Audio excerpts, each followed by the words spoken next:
সিনেমার নায়করা এই রমাদান মাসে সিনেমা করে ঈদকে উদযাপন করার জন্য। নাটিকার নাট্যকাররা এই রমাদান মাসে বসে বসে নাটক বানায় আপনার ঈদ উদযাপন করার জন্য।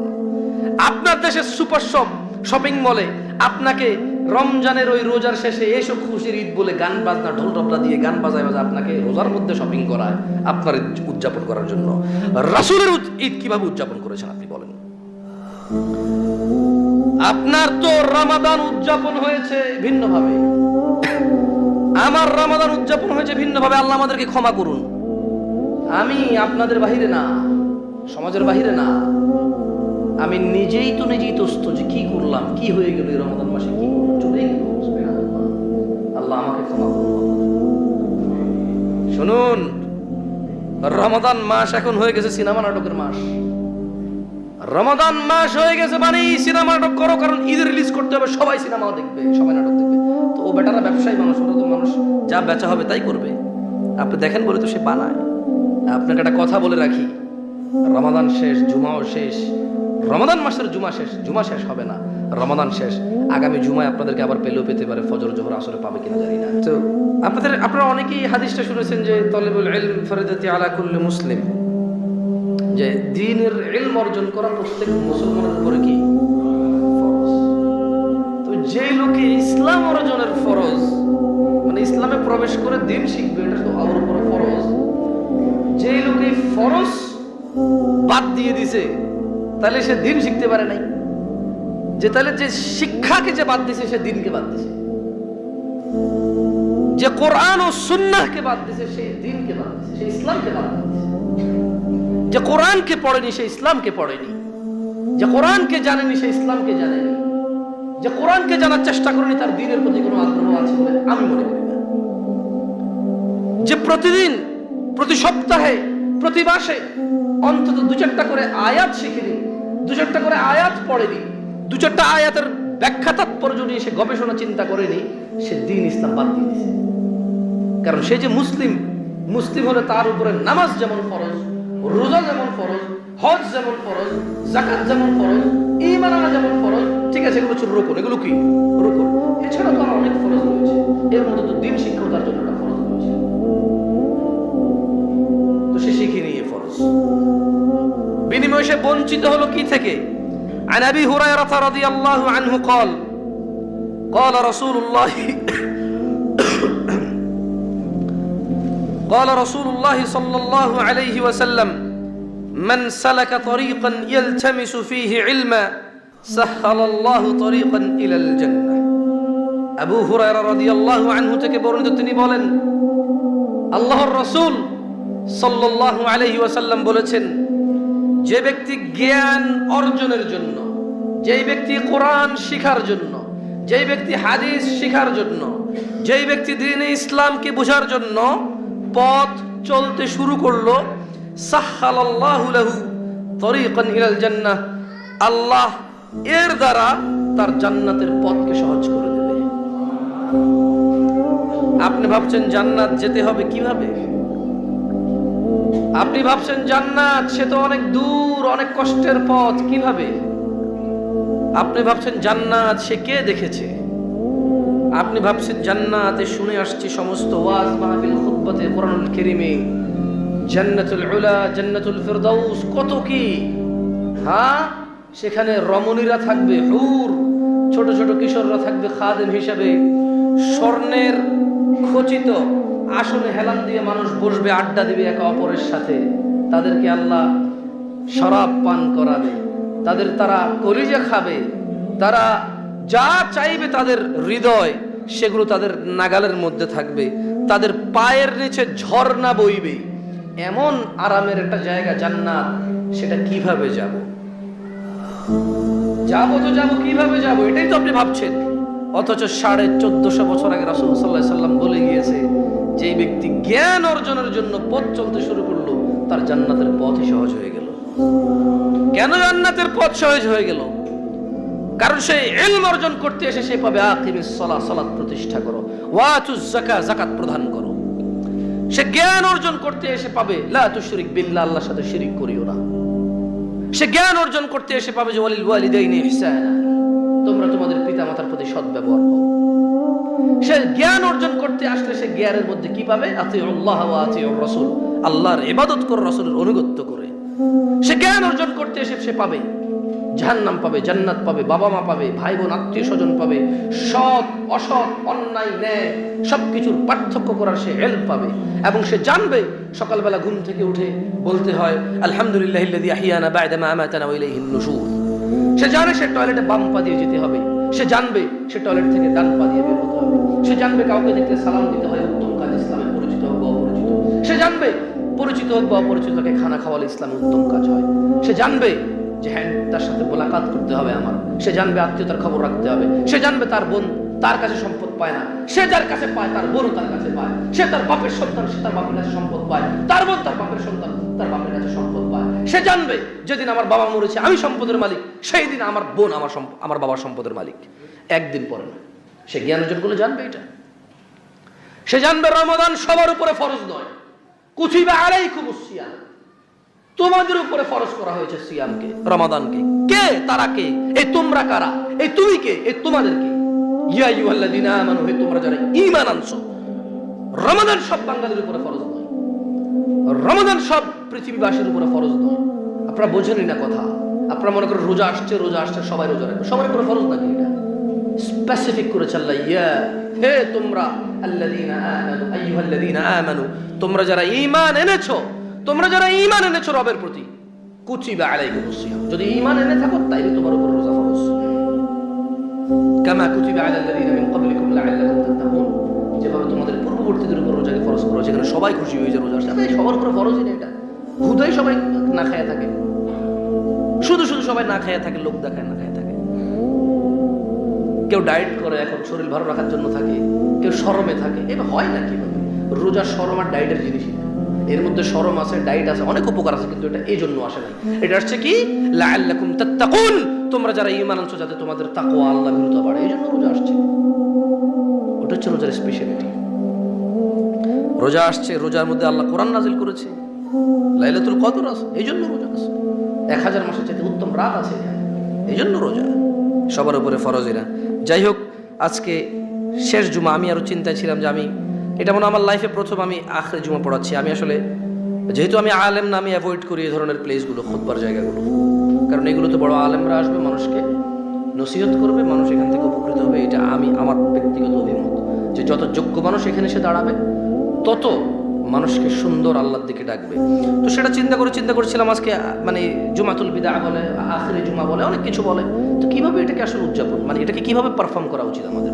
মানে আজকে তো শেষ, গতকাল মাগরিব থেকে তো মানুষের নামাজ শেষ, গতকাল মাগরিব থেকে তো মানুষের আবার সিগারেট, মদ, জুয়া, প্রেমিকা, হ্যান ত্যান, বগিচগি সবকিছু শুরু হয়ে যাবে, মানুষের চিটারি বাটপারি। গতকাল মাগরিবই তো শেষ। গতকাল তারাবির যখন হয়েছে যে আর তারাবি হবে না, আজকে আর তারাবি হবে না, গতকাল লাস্ট তারাবি ছিল, শেষ তো। তাহলে আসলে সারা বছর এরা কি করবে? রমাদান আসছে, এমন একটা কথা যখন শুরু হয় তখন বেশিরভাগ মানুষ সোজা সেলুনে ঢুকে যায়। সেলুনে দাড়ি চাষবে, সুন্দর করে চেহারা পরিপাটি করবে, এটা ওর কাছে চেহারার পরিচর্যা। কারণ রমাদানকে সে গ্রহণ করতে হবে, তো কি করতে হবে? সুন্দর করে দাড়ি চেঁচে একবারে জুট্টু গাছে ফেলে দিয়ে রমাদান আসছে, প্রথম তারাবি। আসলে তারাবি প্রথম তারাবি আর দ্বিতীয় তারাবি কোনো পার্থক্য আছে এরকম কেউ করতে পারবে না, ঠিক আছে? প্রথম তারাবি আর দ্বিতীয় তারাবি, তৃতীয় তারাবি, চতুর্থ, পঞ্চম, ষষ্ঠ, সপ্তম, অষ্টম, নবম, দশম, যেটাই হোক, এই তারাবি কোনোটার থেকে কোনোটা কম, কোনোটা থেকে কোনোটা বেশি, এরকম কেউ প্রমাণ করতে পারবে না, এক্সেপ্ট একটা তারাবি ছাড়া। ওটা কোনটা? 20 রমাদানের পরে বেজর রাত্রিতে, যেই শেষ দশকে লাইলাতুল কদর হবে, যেই রাত্রিতে লাইলাতুল কদর হবে, সেই রাত্রিতে যে নফল পড়লো, সে লাইলাতুল কদর খায়রুম মিন আলফি শাহর, সে 1000 মাসের চাইতে উত্তম কিছু পড়লো। যে দান করলো, সে 1000 মাসের চাইতে উত্তম কিছু দান করলো। যে ভালো কল্যাণমূলক কথা বললো, সাদাকা করলো, যে কোরআন তেলাওয়াত করলো, সে 1000 মাসের চাইতে উত্তম কিছু করলো। তাহলে পুরো রমাদান মাসের 29 রোজা হোক বা 30 রোজা হোক, রাত শুধু একটাই স্পেশাল। পুরো 30টা রাতই স্পেশাল, কিন্তু একটা রাত আছে যেটা বাকি রাতগুলো থেকে ভিন্ন। কিন্তু লক্ষণের বিষয় হচ্ছে বাংলাদেশের মানুষ, আমাদের সমাজের মানুষ পরিতাপের বিষয় হচ্ছে প্রথম রমাদানের প্রথম তারাবিকে যেভাবে দেখে, এরপরে 26 রমাদান পর্যন্ত তারাবিকে আর ওইভাবে দেখে না। প্রথম তারাবিকে যারা যেভাবে দেখেছি আমি দেখেছি বছর খুব কাছ থেকে দেখেছি, চেষ্টা করেছি কিছু মসজিদে যাওয়ার, বিভিন্ন মসজিদে যাওয়ার। আমি দেখেছি প্রথম বা দ্বিতীয় তৃতীয় তারাবিকে যারা যেভাবে দেখেছে, তারা 26 রমাদান পর্যন্ত তারাবিকে আর এভাবে দেখে, এক্সেপ্ট তারা 27তম তারাবিকে তারা খুব গুরুত্ব দিয়ে দেখলো। আবার পুরো রাত্রি তারা জাগলো, মিষ্টি, জিলেবি, আপেল, কমলা যেভাবে পেরেছে খেয়েছে। জিনিস দেখলাম যে আচ্ছা, ওরা কি মনে করে তাহলে প্রথম তারাবি আর 27তম তারাবি, দুইটা তারাবি হচ্ছে তারাবি, বাকিগুলো it's okay, you can leave it. তো রমাদান তো চলে যাচ্ছে, আসলে আজকেই তো শেষ। আরেকটা জিনিস খেয়াল করলাম যে শেষ তারাবি গতকালকে রাত্রে ছিল। তো কি হবে, ওই প্রথম তারাবিতে যেরকম একটা তোড় ঝোড় ছিল কেনাকাটার, মাছ কেনো, গোস্ত কেনো, বুট কেনো, মুড়ি কেনো, আলু চপ, বেগুনি, পেঁয়াজ, কি যা লাগে কেনো, বেসন কেনো, তেল কেনো, চাল কেনো, ডাল কিনবে, ঠিক আছে, মানুষ খাবে। ওটা ছিল ওই রকম একটা হুলস্থুল। রমাদানকে মানে রমাদান আসতেছে মানে ও ভাই রমাদান চলে আসে, সব কেনাকাটা শুরু করো, না করবে, ঠিক আছে, অন্যদিনও করে, এদিনও করবে, কিন্তু এটা একটা স্পেশাল কেনাকাটার দিন, ঠিক আছে। মানুষ এটাকে আবেগ দিয়ে দেখে, মানুষ এটাকে ভালোবাসে, রমাদানটাকে সে অ্যাকসেপ্ট করার জন্য, কিন্তু ওইটা ওই কেন্দ্রিক হয়ে গেছে, শুধু খাওয়া দাওয়া কেন্দ্রিক। আর শেষ তারাবিটা দুঃখ এবং মানে হতাশ এবং আফসোসের না হয়ে শেষ তারাবিটা হয়ে গেছে, আরে ভাই কালকের আর তারাবি না, পরশু ঈদ, ভাই জলদি করে সেরে লোক আবার দাড়ি কাট।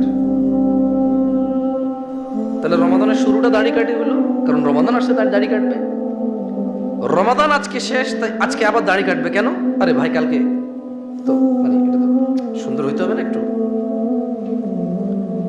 তো শেষ তারাবিটা হয়ে গেছে এরকম যে শপিং করতে হবে, ডাটছে, আর দাঁড়িয়ে চাষতে হবে, নামাজ বাদ দিয়ে দিতে হবে। এবার কালকে দূর ভাই, শেষ, রোজা শেষ ভাই, কিসের নামাজ আর?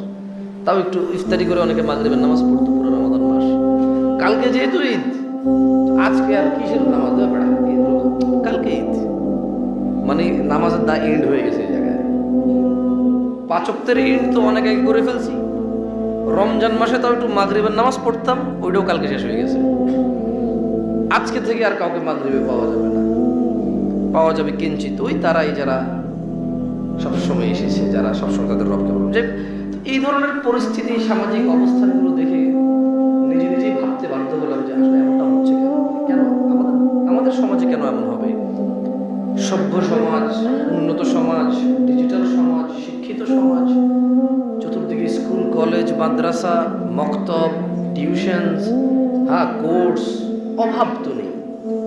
মানুষের হাতে হাতে ডিভাইস, মানুষ পুরো পৃথিবীর খবর রাখে, পুরো পৃথিবীতে মানুষ কিভাবে উন্নত হয় সবকিছু খবর রাখে। তাহলে এমনটা কেন হচ্ছে যে মানুষ রমাদান আসলে শুধু কেনাকাটায় ব্যস্ত, শেষ রমাদানে নামাজ ছেড়ে দিয়ে দাঁড়িয়ে কেটে সোজার প্রস্তুত হয়ে যাও? কেন ঈদের নামাজের নফল নামাজ পড়তে হবে 2 রাকাত?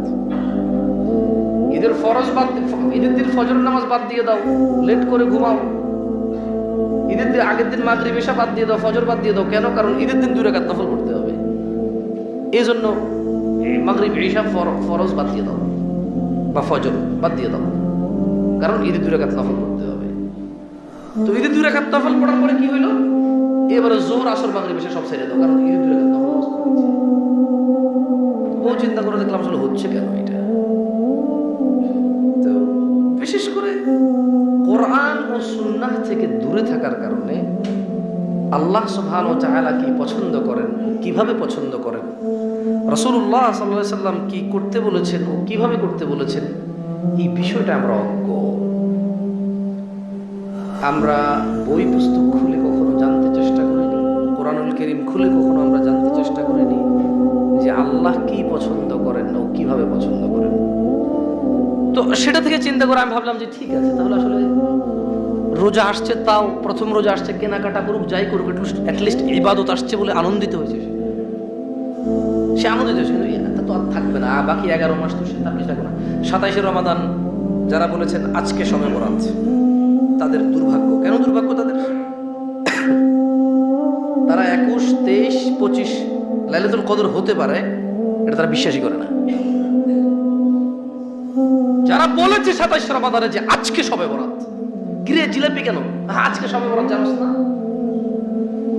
যারা বলেছে যে কিরে তুই এখনো রেডি হস না কেন, আরে আজকে শবে বরাত, আজকে কি বলেছে, আজকে কি বলেছে, স্পেসিফিক করেছে, এটাকে আলাদা করেছে, এটাকে নির্ধারণ করেছে, এটাকে অন্য রাতগুলা থেকে স্পেসিফিকেশন করে এটাকে ডিফারেন্ট করেছে, এবং তারা এটাকে জোরালোভাবে সিদ্ধান্ত দিয়েছে যে আজকে কি বলেছে। তাদের জন্য দুর্ভাগ্য। কেন দুর্ভাগ্য? তাদের মুসল্লিদের জন্য, ওই ইমাম ওই খতিবদের মুসল্লিদের জন্য দুর্ভাগ্য। তারা ডেকে নিয়ে আসলো, আল্লাহ ওদেরকে হেফাজত করবে। দুর্ভাগ্য আর সৌভাগ্য তো আমার হাতে না। এটা আমি কেন বলছি? যে যারা বলেছে 21শে রমাদান আজকে শবে কদর, যারা বলেছে 23শে রমাদান আজকে শবে কদর, যারা বলেছে 25শে রমাদান আজকে শবে কদর, যারা বলেছে 27শে রমাদান আজকে শবে কদর, যারা বলেছে 29শে রমাদান আজকে শবে কদর, তাদের জন্য দুর্ভাগ্য। কেন?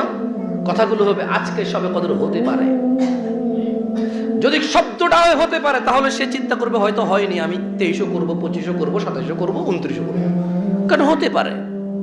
আর যে বলেছে আজকে শবে বরাত, সে 21 করেনি, 25 করেনি, কেন 27 করবে, ওই দিন শবে বরাত। এবং সে 29 আর করবে না, করেনি, কেন? সে শবে বরাত করে ফেলেছে অলরেডি। বুঝেননি কথা? এইখানে দুর্ভাগ্য। রাসূলুল্লাহ সাল্লাল্লাহু আলাইহি সাল্লাম যেখানে বলেছে যে রমজানের শেষ দশকে বেজর রাত, সে বলছে যে আজকে। প্রবলেমটা কোথায়? প্রবলেম হচ্ছে আজকে মানে তো আজকে, তাহলে আগে কেন করব? আমি করব না, কারণ আজকে আমি জানি কোন দিন শবে বরাত, আমি জানি এটা ভাই, আমি জানি। যেমন আমি কি গতকাল থেকে জুমায় আসছি? কেন আসিনি? বৃহস্পতিবার। আমি কি বুধবারে জুমা পড়াইতে আসছি এখানে খুতবা দিতে? কেন আসি? বুধবার। আজকে শুক্রবার, তাই আমি আজকে এখানে জুমা পড়াইতে আসছি। আজকে শুক্রবার, তাই আমি এই মিম্বরে দাঁড়াইছি। সো আমি আগামীকাল আর করবো না, কেন? আগামীকাল শনিবার ভাই, আগামীকাল শুক্রবারই না। সো যারা 27 রমাদানে বলেছে আজকে শবে বরাত, আজকে শবে কদর, আজকে লাইলাতুল কদর, তারা 21, 23, 25 করেনি, আর 29 করবে না। এটাই বাস্তব কথা। আল্লাহ আমাদেরকে বোঝার তৌফিক দান করুন। সেই জায়গাটা থেকে রোজা তো চলে যাচ্ছে, আপনাদেরকে কি বলবো? আমি কি বলবো? আমি যতটুকু বলতে পারি যে তালিবুল ইলম ফরিদাতি আলা কুল্লি মুসলিম, ইসলামের ইলম অর্জন করা প্রত্যেক মুসলমানের উপরে ফরজ, চাই সে মহিলা হোক বা পুরুষ হোক, চাই হিজড়া হোক, ফরজ তার উপরে, যদি সে নিজেকে মুসলিম মনে করে। আমি আপনাদেরকে এতটুকু বলতে পারি যে যারা জ্ঞান অর্জনের জন্য পথ চলতে শুরু করলো, তাদের জন্য জান্নাতের পথ আল্লাহ সুবহানাহু ওয়া তাআলা জ্ঞান অর্জনের উসিলে সহজ করে দেবেন। দেখুন আরেকটা জিনিস দেখেন, ইন্না হাযাল কুরআন, আল্লাহ তাআলা কি বলছে? ইন্না হাযাল কুরআন ইয়াহদি লিল্লাতী হিয়া আকওয়াম ওয়া ইউবাশশিরুল মুমিনিনা আল্লাযীনা ইয়া'মালুনাস সালিহাত আন্না লাহুম আজরান কাবীরা। নিশ্চয়ই এই কোরআন হিদায়াত করে সেই পথের দিকে যা আকওয়াম, সরল ও দৃঢ়। নিশ্চয়ই এই কোরআনুল কারীম মানুষকে ওই পথের দিকে হিদায়াত করে যেই পথ সুদৃঢ় এবং সরল সোজা। এই কোরআনুল কারীম আমরা কতজনে পড়তে জানি?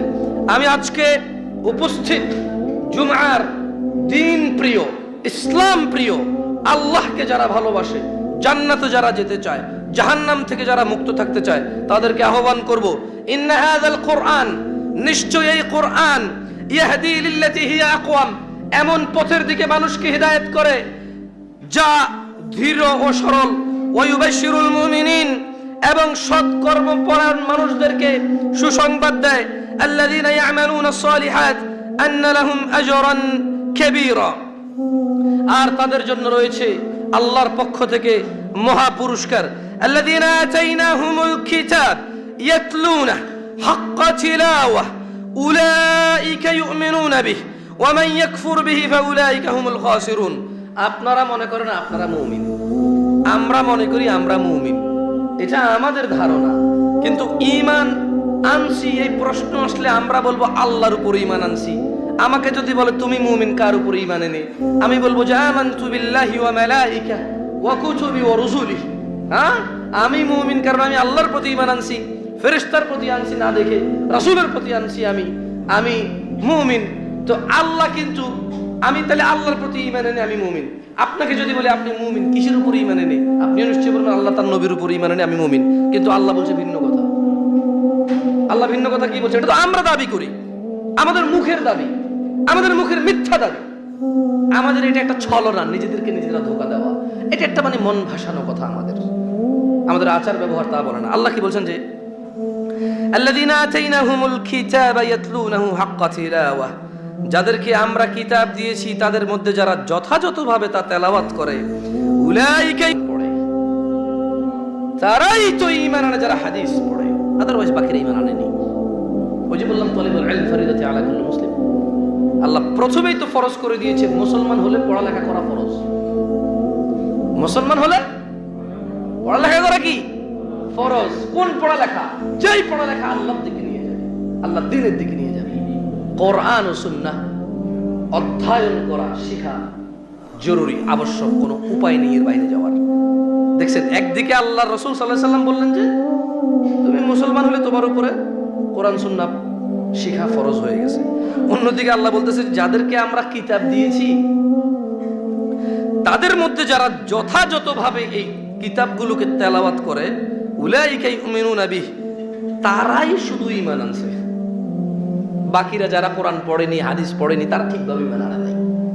কারণ সে যদি আল্লাহর প্রতি ঈমান আনে তাহলে সে চিন্তা করবে যে আচ্ছা আল্লাহ কি পছন্দ করে, কেমনে জানা? তাহলে তার কাছে রাসূল সাল্লাল্লাহু আলাইহি ওয়াসাল্লাম আসবে, আচ্ছা রাসূল সাল্লাল্লাহু আলাইহি ওয়াসাল্লামের মাধ্যমে জানিয়েছে, কেমনে জানা, কি নাম ওনার প্রতি? তাহলে তারা জানবে যে কোরআন নাজিল হয়েছে। কি নাজিল হয়েছে? কোরআন নাজিল হয়েছে। এবং রাসূল সাল্লাল্লাহু আলাইহি ওয়াসাল্লামের জীবন ব্যবস্থাই আমাদের জন্য আল্লাহর পছন্দ। এই জন্য বলেছি শিক্ষা অর্জন করা অত্যন্ত জরুরি।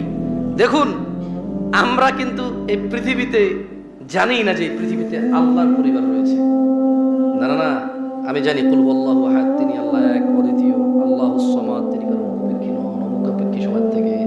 লাম ইয়ালিদ, কাউকে জন্ম দেয়নি, ওয়ালাম ইউলাদ, কাউকে জন্ম দেননি, নিজে জন্ম নেননি, ওয়ালাম ইয়াকুল লাহু কুফুয়ান আহাদ। আমি জানি, কিন্তু এটা ওই পরিবার না, এটা ওই পরিবার না, এটা ওই পরিবার না যে জন্ম দেওয়া জন্ম নেওয়া পরিবার না। দেখেন একটা কথা, আজকে তো আখিরে জুমা, আমি কি বলতে পারি? আমার তো অনেক কিছু বলার আছে, সময় তো কম। আমি শুধু এতটুকু আপনাদেরকে বোঝাতে চেষ্টা করতেছি যে দেখুন, আখিরে জুমা, ঈদে যাবেন, ঠিক আছে যান, আল্লাহ তো আনন্দটা রেখেছে, ভুলে গেলে চলবে না।